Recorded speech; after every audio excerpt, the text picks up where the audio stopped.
अस्सलाम वालेकुम जी, hope you are doing amazing और I am back with another vlog. और यहाँ पर मैं बना रही हूँ आज कबाब फ्राई कर रही हूँ, साथ में रोटियाँ बना रहे हैं। ये 2 दिन का व्लॉग मैंने कंबाइन किया है because I was not available. तो मैंने सोचा कि जो है मैं वो तो एटलीस्ट पोस्ट करूँ ना, because it's been a while. क्योंकि लास्ट व्लॉग में मैंने आपको बताया था कि मुझे बहुत ज़्यादा फीवर है और 2 वीक्स के बाद जाकर अब मैं अल्हम्दुलिल्लाह बेटर हुई हूँ। रोटी जल्दी को इग्नोर कर दें क्योंकि एक हाथ से तो मैं मोबाइल हैंडल कर रही थी और कुछ ये कि मैं और भाभी बातें भी लगे हुए थे। तो जब हम दोनों बातें लगी हूँ तो कोई एक से ज़रूर कोई ना कोई काम ख़राब होता है। इसीलिए हम दोनों की कोशिश होती है कि जब किचन में हम कोई काम कर रहे हैं तो हम दोनों में से जस्ट कोई एक ही अवेलेबल हो और दूसरा बाहर चला जाए, क्योंकि जस्ट हम 2 ही बातें करते रहते हैं। और चूल्हे पे तो कोई भी चीज़ रखी हो ना, 2 मिनट के लिए जस्ट आपने दूसरी साइड पे देखा है और या तो दूध उबल जाएगा या चाय उबल जाएगी या रोटी जल जाएगी। अब ये रोटी तो खैर मैं ही खा लूँगी। एनीवेज नेक्स्ट डे मैं फिदी के साथ कुछ बातें करके बहुत ज़्यादा सनी डे इंजॉय करके पहुँच गई थी अपनी फ्रेंड की सिस्टर की इंगेजमेंट पर। और मुझे बहुत ही ज़्यादा ऑकवर्ड फील हो रहा था क्योंकि इनके फैमिली फंक्शन पर मैं फ़र्स्ट टाइम गई थी।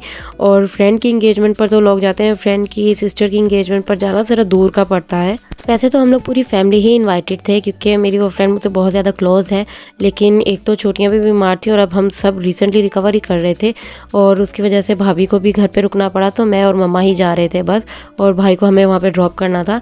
मम्मा के होते हुए भी हम दोनों ही ऑकवर्ड फील कर रहे थे क्योंकि हम दोनों की बहुत ज़्यादा किसी से जान पहचान तो नहीं थी, लेकिन खैर मेरी फ्रेंड ने और उसकी सिस्टर्स ने हमें फिर भी कंपनी दी थी, तो काफ़ी हद तक हम लोग फिर वहाँ पर कंफर्टेबल हो गए थे। उसके बाद बारी आ गई थी खाने की और स्टार्टर में उन्होंने सूप सर्व किए थे। बहुत अच्छा बना हुआ था सूप। भाई आजकल मैं जहाँ से भी सूप पी रही हूँ ना, सभी ने बहुत अच्छे बनाए होते हैं। बस 1-2 एक्सपीरियंस मेरे बहुत स्टार्ट में अच्छे नहीं रहे, जिसकी वजह से मैंने सूप पीना छोड़ ही दिया था। लेकिन अब जिधर से भी मैं सूप पीती हूँ ना, बहुत अच्छा बना होता है। इवन के भाभी भी बहुत अच्छा बनाती हैं। जब उन्होंने खाना सर्व किया था ना, टेबल पे हमारे साथ जितने भी लोग बैठे थे, हम में से कोई किसी को नहीं जानता था और एक बार फिर से बहुत ऑकवर्ड फील हुआ था। लेकिन फिर मैंने सोचा कि मैं खुद ही कुछ बातचीत करके गुफ्तगू इनिशिएट करूं। सो उसके थोड़ा टाइम लगने के बाद आधे घंटे तक जाकर हम सभी एक दूसरे के साथ कंफर्टेबल हो गए थे और कुछ भी बात नहीं करनी आती थी तो एक दूसरे को देखकर हंसी जाते थे। आहिस्ता आहिस्ता हमने एक दूसरे से बातें करना शुरू कर दी। और मेरे लेफ्ट पर जितनी भी लड़कियाँ बैठी थी ना, ऑलमोस्ट मेरी ही एज की थी, लेकिन वो भी बहुत ज़्यादा शाय थी।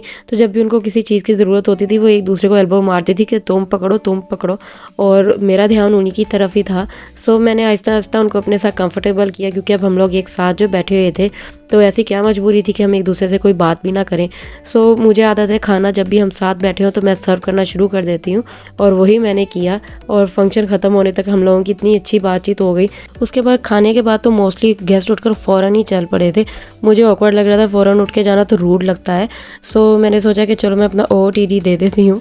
मैंने अपनी पूरी ड्रेस तो एक दफ़ा नहीं दिखाई क्योंकि एक गाउन मैं ऑलरेडी आपको दिखा चुकी हूँ और मेरे बहुत करीब कपड़ों में यही पड़ा था तो मैंने यही पहना था। और ये देख लें जी पीछे कैसे भगदड़ मची है। पीछे अब चल रही थी मंगनी की रस्म। सो हमने जो भी देना दिलाना था ना अपनी फ्रेंड को ही देकर अब हम लोग ने भाई को कॉल कर दी थी और हम लोग जाने वाले थे वापस। सो अगर यहाँ तक आपने इस ब्लॉग को वॉच कर लिया तो चैनल को सब्सक्राइब और वीडियो को लाइक करते हुए जाएँ। और मैं भी चलती हूँ अब वापस। मिलते हैं आपसे नेक्स्ट ब्लॉग में। Thank you so much for watching.